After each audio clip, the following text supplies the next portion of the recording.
अमरावती येथील राजकमल चौकामध्ये पशुचिकित्सक व्यवसायी संघटना महाराष्ट्र शाखा अमरावतीचे वतीने पुलवामा हल्ल्यातील शहीदांना श्रद्धांजली अर्पण करण्यात आली। कार्यक्रमामध्ये शहरातील पशुचिकित्सक व्यवसायी डॉक्टर मोठ्या संख्येने सहभागी झाले होते। 1 मिनिट मौन बाळगून श्रद्धांजली अर्पण करण्यात आली। कार्यक्रमाला डॉक्टर पवन Bhagwat, doctor Nandkishor Damodare, doctor RS Raut, doctor विजय पकडे सह अनेक पशुचिकित्सक व्यवसायी उपस्थित होते।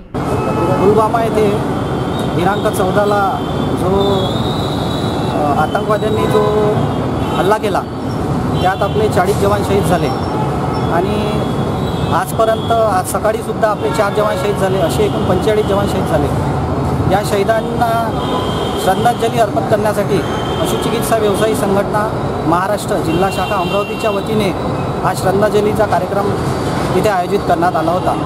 त्या कार्यक्रमासाठी पशुचिकित्सा व्यवसायी संघटना परिवार हा संपूर्ण